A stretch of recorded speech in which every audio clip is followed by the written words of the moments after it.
if he doesn't call in by the time we get to the, because the thing that he wanted to make sure we got voted on, the resolution. So if we get to the number 5, the executive session, before he calls in, then just go to the meeting minutes and the bills and claims, and then we'll just deal with it. If he doesn't call in at all, he doesn't call in at all, then we'll finish up. You got it. All right, it's 7 o'clock. Good evening. I'd like to call the Milltown 4th Avenue redevelopment Tuesday, April 16, 2024 meeting to order. Can I get a roll call, please? Mr. Cook? Here. Mr. Farkas? Here. Mr. Livingston? Here. Mr. Mangarella? Here. Mr. Mashi? Here. Mr. Olashinsky? Here. Councilman Revelinsky? So he is, okay. Thank you. Can I get everybody to stand for a salute to the flag, please?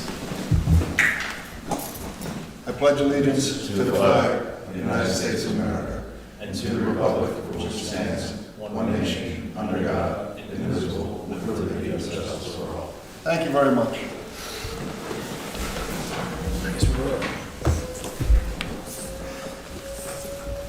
All right. That brings us to the meeting notice, Kath, or Mr. Cahill, whoever wants to read it. Notice, let the minutes reflect that adequate notice of holding of this regular meeting of the 4th Avenue Redevelopment Agency was provided by the adoption of a resolution and the posting, filing, and forwarding of a copy of the same to the official borough newspaper, Home News Tribune, publishing companies on February 6, 2024. Public participation in this meeting will be permitted during public hearings and after the agenda of scheduled matters has been completed. Thank you. So we're going to skip down. Yeah, Mr. Chairman, and I then get suggest we Mr. go to, skip 5 and 6 for the time being to allow Councilman Revelinsky to call in, and let's go to item 7. All right. So item 7 is the meeting minutes from we have 2 meetings. We have the March 19th meeting, and we have the special meeting that was held on April 10th. Can I get a motion to accept as typed? So moved. Second? Second. All in favor? Aye. Anybody opposed? Thank you. All right, next we go to bills and claims. Kath? Mr. Cahill? I'll do that, Mr. Chairman. At the, after payment of the bills at the last regularly scheduled meeting, we had a balance in the escrow account of $14,821.03. There were bills that were that are on the bill list as indicated at $39,536.75. The developer made a replenishment in the amount of $40,000. So after payment of the new bills, the amount that will remain in escrow will be $15,284.28. Thank you. All right, we got to accept the bills and claims, right? You got a motion to accept? Can we get a motion to accept the bills and claims as typed and read? So moved. Second? Second. All in favor? Aye. Any opposed? All right, that brings us to number 9, the chairman's report. Just, we held off on it, you're a little bit later, but we held off on the executive session because we're waiting for Councilman Rydstrom to call in. So we're just going a little out of order, but that's a session where we got to kick you out anyway, so. All right. So I don't really have anything else for the chairman's report. We'll go to correspondence. No. Nothing? No correspondence, Chairman. Do any of the members have any old business? Do we have any old business? The trial, pre-trial continues to move along at a pretty good pace. There's been a number of motions filed on behalf of the redevelopment agency, pre-trial types of motions looking to limit various types of testimony from the experts of the property owner. Those will be submitted and they be submitted tomorrow, I believe. And the judge is indicating he will decide those matters I want to say on March 10th, May 10th, but it may be a different date in May, but it'll be certainly before the trial begins. And that's, so while the trial is getting a little hectic, the pre-trial is a little hectic right now, it's really not changing anything until the judge rules on these motions. These are the expert witnesses for Berger? Yes, Okay. but both sides have expert witnesses as to the value of the property, the highest and best use of the property, which is a planner, the demolition on the subject property, and that includes some environmental stuff, but only with regard to the demolition, not with regard to the cleanup of the site. All right, thank you. Anybody have any questions about the old business? All right, do we have any new business?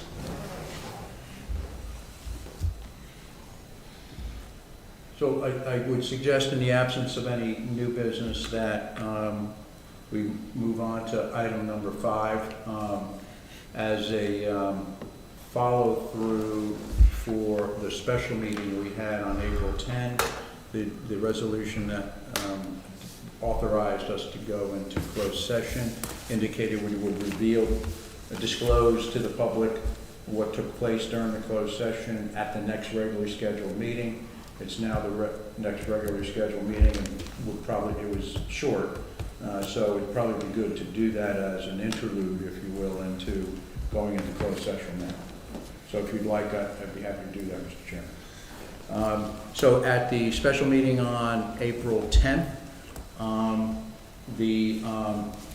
the agency opened the meeting in regular session, and then shortly thereafter closed the meeting to go into executive session to discuss personnel items. The specific personnel items was the hiring of a new executive director.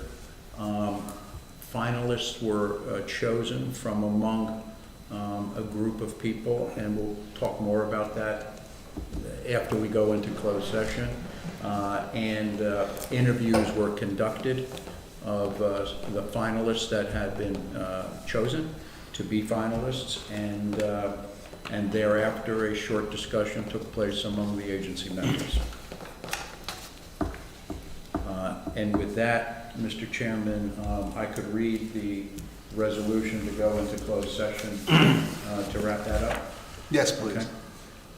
Whereas the Milltown Ford Avenue Redevelopment Agency has a need to discuss matters involving the selection of an executive director, and whereas the Open Public Meetings Act provides that a public body may exclude the public from those portions of the meeting and discuss certain matters in closed session, including any matter involving the employment, appointment, terms and conditions of employment, including matters falling within the attorney-client privilege.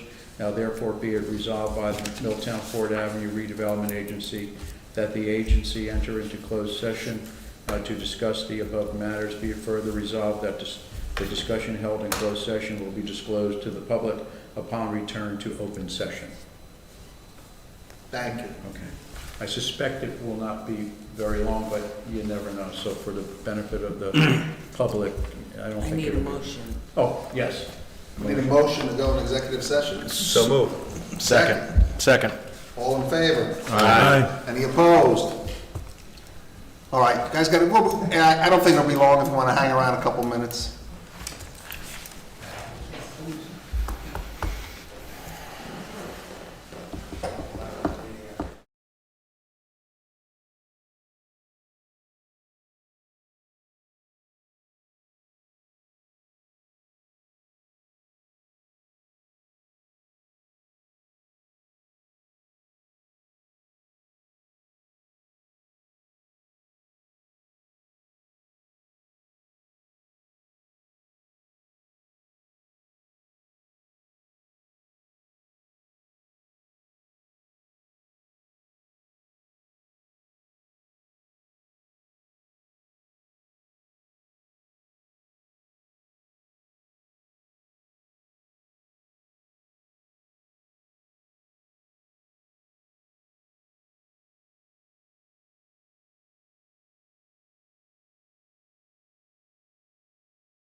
Back.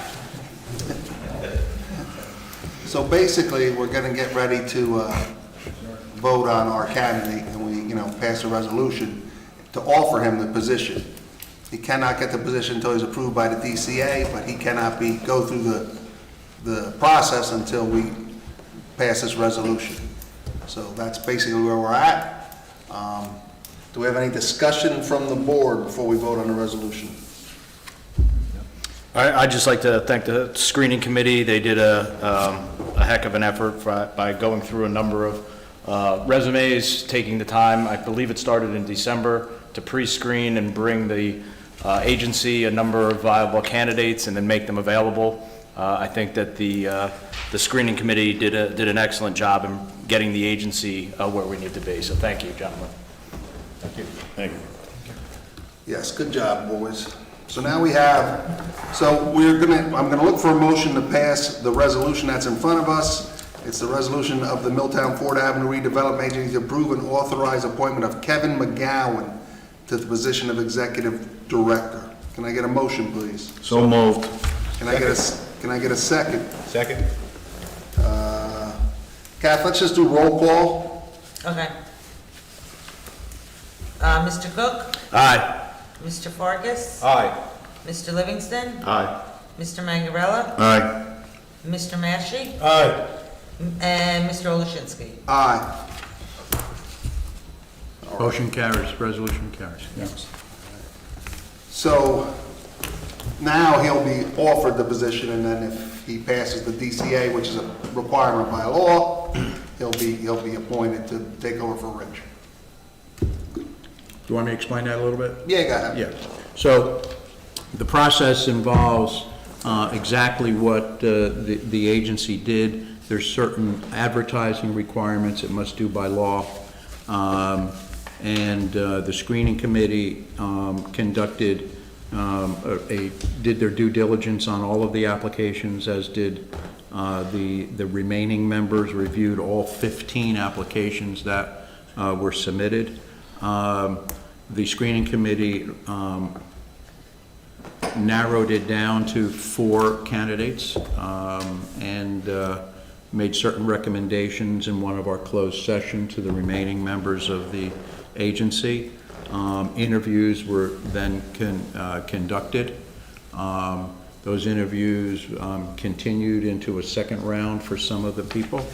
And the non-screening committee members also had the opportunity to interview, and then at a special meeting on April 10, the entire body, with the exception of Mr. Mashi, unfortunately, who had a prior commitment, but had met all of the candidates that were in the final hunt, if you will.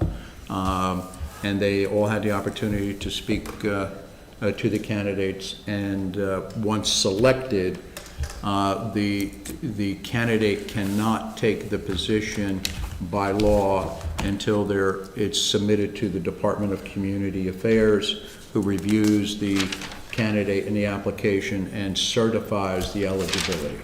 And there's certain criteria that are set forth in both statute and New Jersey regulations as to what the requirements are for employment as an executive director of a redevelopment agency. So within the next week, we'll submit our package down to DCA. The regulation says that normally will be done within a 2-week period, so hopefully at or around the 1st of May, we should have a new executive director. Thank you. You're welcome. So we're going to move on to number 13, audience comments. Anybody have any comments or questions? Come on down. Lee Weisenberger, 99 JFK Drive. I have a question on the gray area that's come up now in recent weeks, months. With the governor now, he was trying to present now more affordable housing, more units, squishing them into the towns. And I'm curious if this would affect Ford Avenue at all. It came up at the planning board meeting. Mr. Bowery had some comments on it, not much because it's new. And I know Washington's pushing now too for affordable housing and units in the towns too. And it's kind of, it sounded very similar to the overlay zone stuff, but more units. And so I'm just curious if you know anything about it, or Be happy to. I'm gonna say that is, since we don't really have any jurisdiction over the land yet, and we won't, that would probably be more of a planning board and zoning board issue for the town and the council. I don't think we all have a say in that. The agency doesn't have a say in it, that's correct. Yeah. But as a practical matter, it'll have no impact on the Ford Avenue project. Because the Ford Avenue project is a second-round obligation of the borough. It's been litigated on at least 2 occasions as to the number of units and approval of the development plan by the Superior Court of New Jersey. The only thing we're waiting for in that litigation is what's called a compliance hearing. We can't hold the compliance hearing until we acquire the property, because while the court's already ruled that the redevelopment plan is the best plan for the site, in order to pass the compliance hearing, you have to have, you have to demonstrate a reasonable probability that you're going to be able to complete the project, and until you have the title to the property, that's a loophole that you can't jump over. And the court's well aware of it and is patient. okay, that was, you know, trying to get some information on it, like I said, because our contact, I guess, with our attorneys that represent us, Milltown, the feedback, where that goes to council, who, you know, we don't hear too much there, and that's, I was just curious, you know, where it was, so appreciate it. No problem.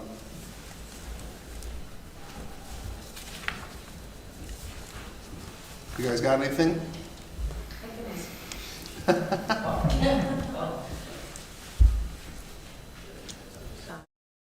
Taylor, 92 Ford Avenue. On the best thing that could happen, you know, everything goes through, there's no more bumps, and when would the property start to be developed?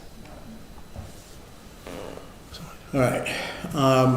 I'll do this in my head, and but please don't lock me. I'm not going to hold you to it. Yeah, lock me into it. So the trial is now scheduled to take place and complete in the end of the first week of June. So let's just assume that happens and the jury issues a verdict. And the court then enters into a judgment and says the property is worth X amount of dollars. If the X amount of dollars is acceptable to the developer and the county, because the county is a partner in that to the extent of the open space, then they can deposit the monies into court and take title to the property within a matter of a week or two. Either party can file an appeal, but the appeal doesn't necessarily delay anything if the developer and the county decide to advance and to take the risk that there might be a higher award resulting after an appeal. So what will happen at that point in time, there would be a new redevelopment agreement that would be entered into among at least the redevelopment agency and the developer that would now reflect what's going on. New timeframes would be struck, etc. The property would first be cleared and remediated, so that could happen. I think you would see the property start to get cleaned up. Let me just put it that way. Cleaned up from getting rid of the rubbish and the junk that's around there, and vacated certainly by the fall.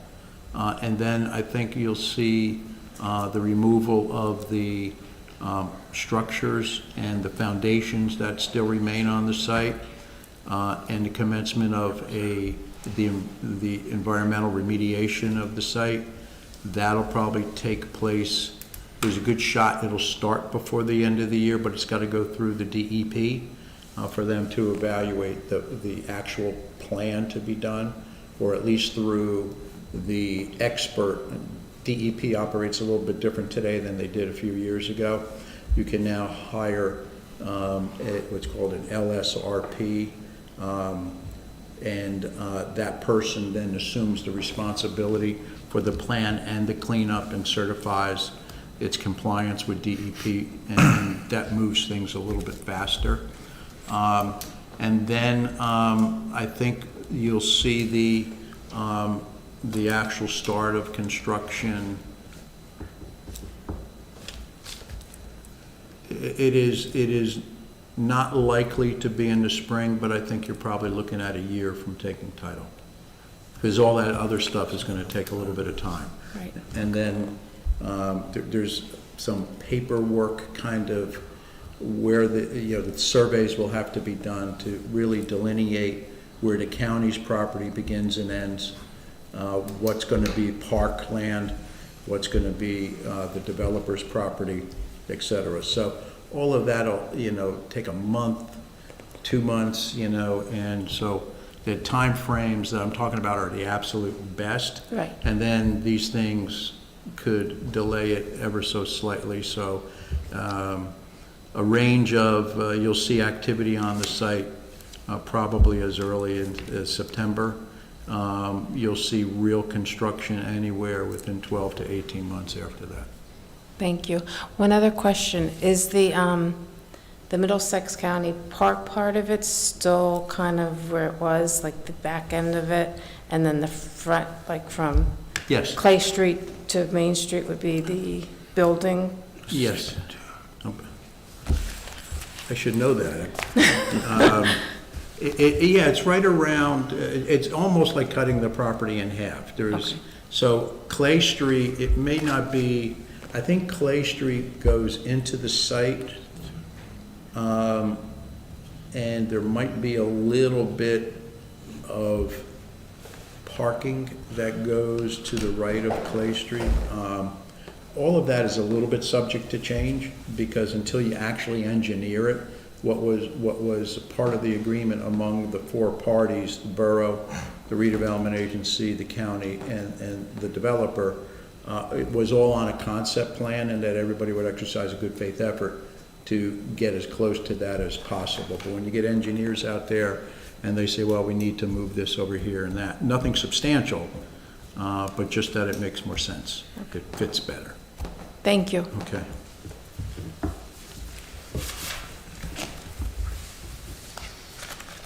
Anything else?